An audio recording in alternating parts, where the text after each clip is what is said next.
Assalamualaikum warahmatullahi wabarakatuh. Apa kabar sahabat-sahabat sekalian?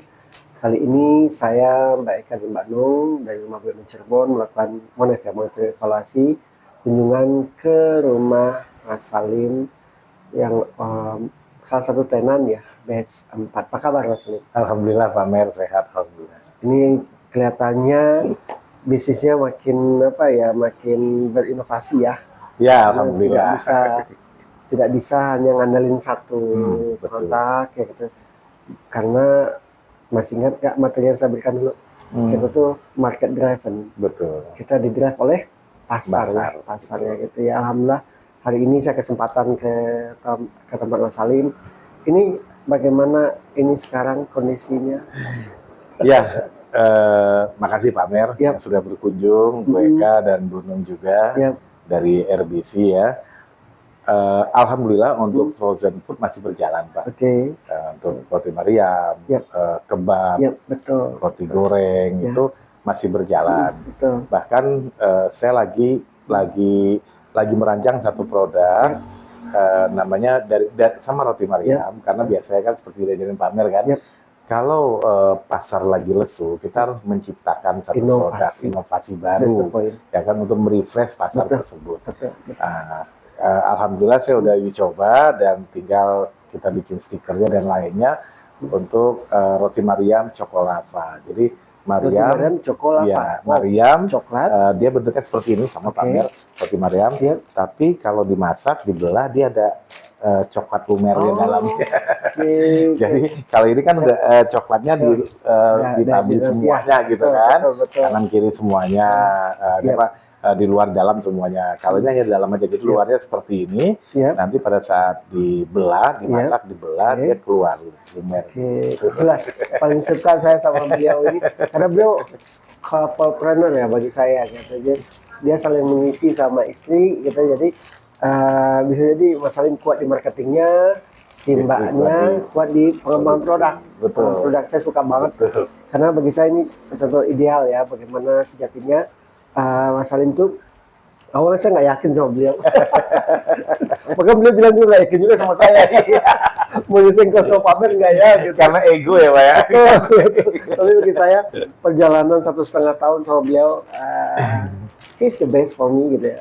Bagi saya dia yang terbaik dalam artian dia tidak hanya dalam konteks ngandalin dari pengalaman beliau, karena beliau backgroundnya marketing, punya pengalaman, tapi beliau mau mengosongkan gelasnya ya. Ketika masuk kelas saya itu, dia mau mengosongin kelas saya, dia bilang, Amer, pertemuan 1-2 saya belum menemukan, pertemuan ketiga keempat baru.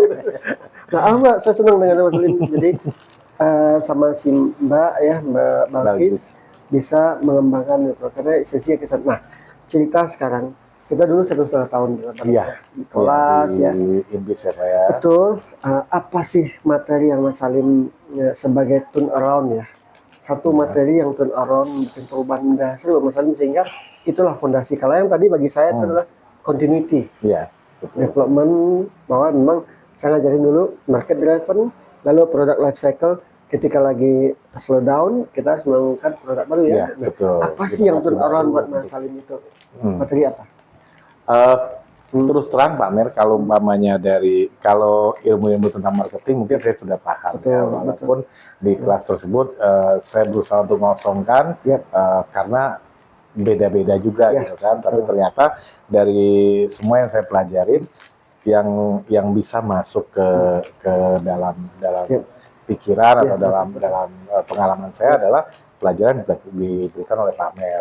Walaupun sama contohnya umpamanya kita mau inovasi, kita harus survei pasar dulu bagaimana gitu kan. Itu yang saya lakukan seperti itu terus gitu kan. Karena background saya marketing. Tapi di sini yang saya sangat jadi saya malu nih Pak. Masalah untuk memisahkan keuangan usaha dan keuangan pribadi dan usaha. Itu yang saya dalamin, saya coba ikutin, dan ternyata dari itulah. Jadi memang kelihatannya gampang ya, kelihatannya bisa aja bisa. Tapi kalau kita praktekkan pelan-pelan, kita pahitkan gitu kan. Saya pernah di dalam satu titik minus Pak. Produksi saya itu, jadi penjualan saya itu kurang sama Pak, pemasukan usaha sama pengeluaran usaha kalah sama pengeluaran gitu kan. Nah, tapi saya tetap di bulan itu saya tetap mengeluarkan gaji saya. Saya tetap. Jadi waktu ada protes dari istri sama kakak saya kan, protes. Kita itu nggak ada loh gini kan, buat muter aja gitu. Saya bilang walau bagaimanapun kita harus dibayar. Saya bilang kan. Jadi tetap, jadi saya kejam-kejamkan gitu karena tapi akhirnya terasa gitu kan. Terasa sekarang oh ternyata begini gitu kan, ternyata begini. Dan banyak sih Pak yang ternyata kita seperti kemarin. Seperti kemarin saya mau mencoba satu bisnis baru ya kan, walaupun bisnisnya kecil gitu kan, di kedai saya di depan ini namanya kukusan. Tapi saya harus punya modal gitu kan. Saya pinjam dari gaji saya. Saya pinjam dari ini, saya pinjam, 2 hari saya bayar lagi. Gitu. Sudah muter sendiri gitu kan. Jadi itulah manfaat kalau kita memisahkan dan kita menganggap kita bukan owner, tapi kita juga karyawan yang harus digaji. Nah, itu yang sahabat-sahabat yang kalau Mas Salim saya apresiasi sekali ya, karena itu belajar dari pengalaman Mas Salim. Iya Pak. Belajar itu bukan hanya dari saya Mas Salim, tapi dari banyak orang yang notabene mereka itu kejam gitu. Kejam buat perusahaan dia, kejam buat diri dia. Itu yang saya coba tekankan ke teman-teman, dan hari ini dari sekian puluh yang saya visit kemarin, Mas Salim telah mengeluarkan sebuah moment of truth ya, sebuah pengalaman yang berharga. Karena bagi saya gini, kalau dirimu nggak kejam sama perusahaan, Mas Salim masih toleran, lagi minus nanti aja diambil. Nanti aja. Itu kebijakan kan Mas Salim itu punya peran 3, 1 sebagai pemilik, 2 sebagai manajer, ketiga sebagai karyawan. Betul. Kalau untuk sebagai pemilik, suka nggak suka itu udah kewajiban membayar gaji ya. Yang kalau manajer masih bisa toleransi, tapi yang susah itu jadi karyawan. Kita adalah karyawan kita sendiri. That's the point, miris gimana coba? Orang lain kita bayar gajinya, kita sendiri nggak punya. Itu kadang-kadang saya bingung gitu Pak. Saya bilang enak ya dia jalan-jalan sama keluarganya, makan-makan apa dari gaji kita apa? Masih mikir. Nah itu di situ saya merasa anak-anak saya rasa tapi itu yang terasa Pak Mel. Makanya saya terima kasih banyak sama Pak Mel khususnya, sama RBC juga yang sudah maksudnya mengajari saya, membuka hati saya untuk yang tadinya saya itu boleh dibilang apa ya, saya tuh ngotot dan agak sombong dengan kepintaran saya. Jadi saya menganggap ujung-ujungnya juga marketing gitu kan. Atau marketing juga saya udah menguasain gitu kan. Saya bisa kok ngajar marketing gitu kan. Tapi setelah saya perhatikan, setelah saya itu pertemuan ketiga Pak. Pertemuan ketiga itu kan masih Pak Mer nanya mana buku kan, mana buku ini. Dia paling ada yang saja. Saya ketinggalan belum. Buat apa sih ujung-ujungnya juga marketing, ujung-ujungnya jualan gitu. Betul.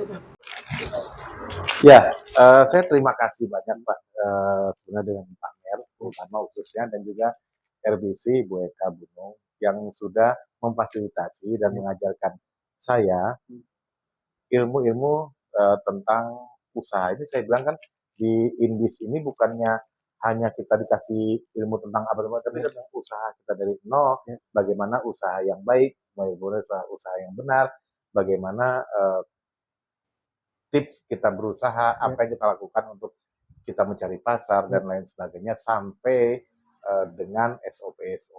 Itu kan luar biasa.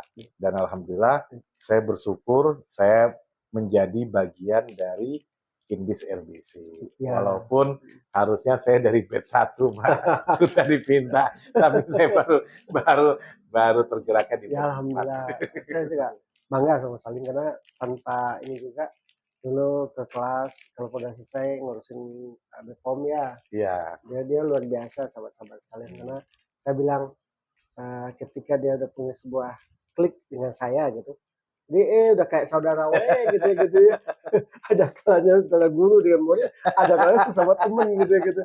Ini yang saya rasakan sama beliau ya. Saya bilang sebuah pertemuan ya yang tidak hanya kepentingan untuk belajar, tapi Ya. belajar di beliau adalah kosongkan dulu gelas ya gitu. Alhamdulillah. Mas Lim, apa impianmu ke depan saat ini? Oh, banyak sekali, Pak. Hmm, Kalau tentang itu banyak Yap, sekali. Kita lagi ekspansi, lagi mau yap, membuat satu hmm, usaha yap.